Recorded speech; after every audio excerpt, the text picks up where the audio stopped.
Today we are visiting Washwood Heath Multi-Academy Trust in Birmingham at the invitation of Ashley Winters, Director of Primary Education here. Ashley has been involved in education for over 30 years, with 13 of those years as head teacher. He is skilled in coaching, educational technology, training delivery, mentoring and of course leadership. We are keen to hear more about Washwood Trust, its pupil profile and Ashley's vision for the primary education provision. Ashley has been a leading member of the Learnus advisory group for many years now and is an enthusiastic supporter of educational neuroscience.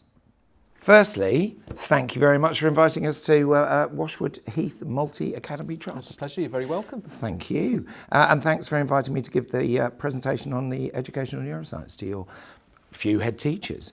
I think there are about 10 head teachers in total, and hopefully they enjoyed it. They were certainly very engaged, quite proactive and very enthusiastic. They all, I presume, from the schools around and part of the trust? Yeah, so we had a mix of people. So they're all leaders in our schools. You had all the head teachers in the trust and a couple of teaching and learning leads as well. Because I think what I'm trying to do with my involvement in Learnus is just trying to get that across our trust a little bit more. I have to upskill myself a little bit in terms of making sure that I understand about neuroscience and the effects on education.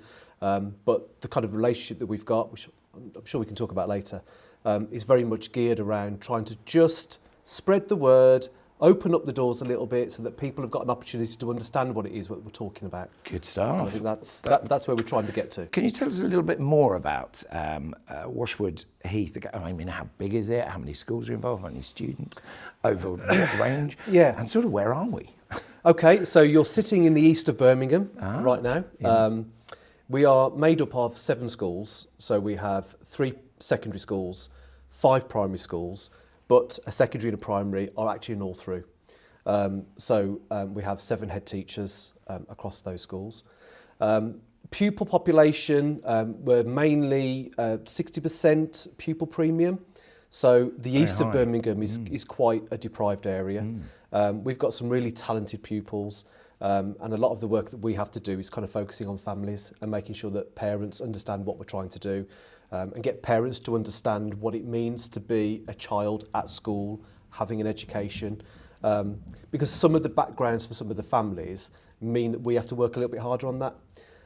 Diverse community then? It is very much a diverse community, and we've got about 5,000 pupils across our trust. 5,000? Yeah. Goodness me. So it's probably classed as a medium-sized trust compared to others across the country, but dealing with 5,000 pupils and about 700 staff is a daily challenge. And I suppose from a sort of leadership management point of view, how do you manage to get this sort of CPD, these new ideas from neuroscience, education neuroscience, into all of them in a sort of consistent way, I suppose? There must be some element of quality control that you need to engage in, is there? There is. I think my role as Director of Primary means that, and our CEO does the same job for secondary, we kind of take those consistent messages to all of our head teachers and hopefully that filters through. I wouldn't say it's easy when you're dealing with so many different leaders, so many different schools, to get an element of consistency. And of course, we've always got the battle of, right, I would love there to be 10 sessions of education neuroscience throughout the year, but then we're battling with safeguarding, developing teaching and learning, health and safety. So there's a real pull on our staff in particular in terms of the kind of things that they need to be understanding and developing better. So the only way that we can do it is by these sessions that we do, like today, where we've given our heads the opportunity to get a taste of something that sparks an interest and allows them through teaching and learning to develop an understanding and then plan that into an academic year so we start to see some traction. I think all the things that I do and my experience of Learnus and my learning throughout that time, which it's probably just scratching the surface a little bit, particularly when I'm in rooms with esteemed people and professors who understand neuroscience. Can be quite intimidating, can't it? It absolutely can do. And you know, so let's think about what that feels like for a teacher who has had their training. But so in order to get those messages across, it can only be a consistent focus from me across all of the schools that I kind of lead, and making sure that they understand what their remit is to make sure they deliver on that, but never easy. I think it's great opportunity to speak to, I suppose, leaders that can then, in a sense, cascade that information down to. And I think it's probably something that learners should look into a little bit more. And working with Academy Trust, multi-Academy Trusts, I think would be a useful opportunity, because you can get, seemingly, head teachers, people that are then going to go back to their schools and hopefully cascade that information down, as I say. Did you get any sort of feedback from them? I mean, I think first and foremost, I think you could sense the buzz in the room. There was a real wanting to understand what neuroscience was all about and how it can impact on education. I made some notes as I kind of went around the room, listening to some of the conversations. One of them, which was really interesting, was talking about learning and kind of realisation that it's a process that becomes much more explicit when placed within the context of neuroscience.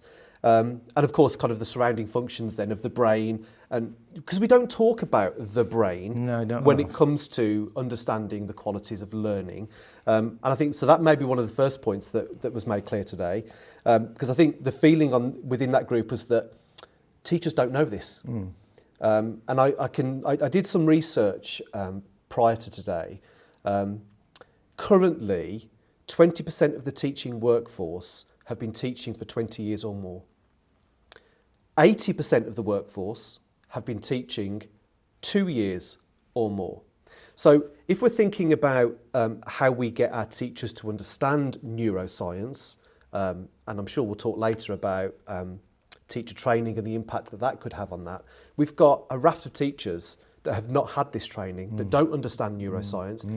They understand quality teaching and learning, and I think some things that come from neuroscience are couched in a way that they will understand through, Piaget and Vygotsky's theories. But actually, in terms of understanding the brain, the functionality of the brain, building connections, neuroplasticity, which is something I know you talk about quite a lot. I do like talking about neuroplasticity. Absolutely. So I think that's the bit that's missing. But clearly from that one group, they kind of already understand that we need to know more about the brain. There was a second group that actually thought that the presentation added a little bit of weight to what they're trying to do currently, and probably have been for a couple of years. We're thinking about the processes within teaching, repetition, retention, recall. So all very important. All very important, and actually supplement what it is that we're trying to say about how the brain works and how we trick it into remembering the stuff that we need it to remember. So that was interesting. And feeding on from that, there was, and actually somebody used these words about contextualizing learning as the process of tricking the hippocampus into remembering the stuff, because it's repetition. And that's all it is. So the questions they had around that was, okay, so how do we get our teachers to know that? So if we're saying our pupils aren't remembering what we taught them last week, the week before, if we understand the brain more and understand how it works, well, we can adapt the way that we teach to make sure that we're doing more of the retention of ideas, so that we've got that constant fallback of, this is what we need for our brain to know that it has to remember these things. I am looking forward to it being invited back so that I can come and talk to specifically some of the teachers now, actually. It sounds like I've won over some of the head teachers, hopefully, and they will now invite me back. Yeah, indeed. And you'd be more than welcome to do that. At least 5 of these 10 schools, sub-schools. Really, really interesting. Thank you very much. A little bit about you, Ashley. I believe now, although, sorry, I'm going to have to say this, it doesn't look like it. You've been teaching for about 30 years. Yes, yeah. So I started teaching back in 1996. Anything to do with Piaget, Vygotsky, education, neuroscience at all then? Well, there was a bit of Piaget, a bit of Vygotsky, and if I'm completely honest with you, I was a student and I wanted to get through the course. So I think my learning around teaching has come from doing it. It's a bit like driving a car. You can pass your test, but you don't learn how to drive until you're on your own. So I think there was very much a focus on those two key ideas back in the day, back in the mid-90s. And I suppose my career has kind of taken off from there, really. I spent 10 years in my first school, got up to assistant head, and at the time felt that I was ready for the next challenge. When you know you're ready, you know, because you're doing the job of a deputy and maybe as a head teacher every now and again. but there are two people in the room that are paid to do those jobs that you're doing. So enough said. Absolutely. On to my deputy headship, which was a school in Walsall, highly affluent area. And I suppose this is where my starting point for Learnus came about, because I realised as a deputy in a school that was 3-form entry, and I was dealing with kids who were really bright and really wanting to learn, I had to find a way that I was going to challenge them differently and a little bit more innovatively as well. And that's where the Junior Memory Championship came about, and I jumped on that bandwagon. Nothing to do with Learnus at the time. I decided to take part in that challenge, which was great for me because it gave me a way in for some of our brighter pupils. Obviously, all of the teaching resources were available. I used them. We went through all the training techniques with the pupils, and pleased to say that the inaugural winner of the 2008 wasn't championship. you? It wasn't me, unfortunately. I mean, I wasn't a patch on the kids, if I'm honest. But yes, so one of our pupils well done. went all the way and won. And I think from that moment then had contact with Caroline as CEO. Caroline Schott. Caroline Schott as the organisation. And I was invited to take part as part of the Academic Council. So you were there really right at the very beginning. Yeah, absolutely. So it begs the question, here we are in 2024. I mean, what has Learnus done? Why are you still with them? You come down to meetings in London regularly. Absolutely, I see you there absolutely. regularly, so you are very committed to it. Yeah, it's something that has opened an understanding for me. And when I was a head teacher, it was something that I tried to get into the fabric of what we were all about as an organisation, the culture of what we did around teaching and learning. Some of the difficulties I faced in my first headship and my second headship, where the school was in special measures. So fundamentally, my focus kind of went from, what were the bits that were going to make the biggest difference quickly compared to the things that I wanted to do that were going to have a long-term impact over time. So, look, I think Learnus and the whole idea of neuroscience, it's opened my eyes to it. When I sit in those rooms, listening to professors talk about neuroscience and the impact that this could have, and that bridge between what they're saying and what actually goes on in the classroom is always something I've been interested in. Whether I've genuinely had the time effectively to make sure that that was something that would drive what I was doing as a leader, I think under the surface it has been there, but maybe not as explicitly so. I think I'm in a position now as the Director of Primary for a Multi-Academy Trust to start thinking, once I know that schools are of a level that they can cope with additionality, because we're all thinking about teachers and leaders' workload, but I'm always thinking about those things that are going to make a difference over a longer period of time. So Learnus has always been there in the background. I think I've dipped my toe in. Maybe I haven't dipped in, with both feet all the time, but that hasn't stopped my curiosity. So I'm picking up, certainly from a couple of comments you made earlier, that one of the things you feel you can do as leader, so to speak, is you can look at the young people coming into teaching and you are saying to yourself, okay, as part of the overall package of this CPT programs, I suppose, for want of a better term, the sort of training that they need, a fundamental part of that for you is now going to be weaving in some sort of education of neuroscience into the training. You seem quite enthusiastic about that. Yeah, and I think, you think about it, we're now in 2024, we've had a session with head teachers and some teaching and learning leads. What I want now is there to be traction from that. So inviting you back to do another session will create that even further. My job when I go out into schools is to see the impact of today's session, to make sure that I'm seeing that now as part of their policies and processes and practices in the classroom, and how they can make small changes linked to the whole educational neuroscience that are going to start to make the biggest difference in the classroom. We need to make more contacts then, I suppose, with more head teachers in more multi-academy trusts. I've said it once, I'm going to have to repeat it again. Yeah, it does seem to be a way forward. And I think there is a way that we can do that. I remember a few years ago you came up and did, I think, a similar kind of session to a group of head teachers from the east of Birmingham. And I think that was all before COVID, so all of the traction of that completely went. But there are more opportunities now to start getting the message out more widely. I think we've got to do our bit for the teachers that we currently have. I think there's a conversation to be had about the future generation of teachers and what they should be learning right now that's going to make the difference, particularly for pupils in the classroom, for generations to come. But right now, we've got, as the data suggests, 80% of teachers 2 years and above, but only 50% 10 years and above.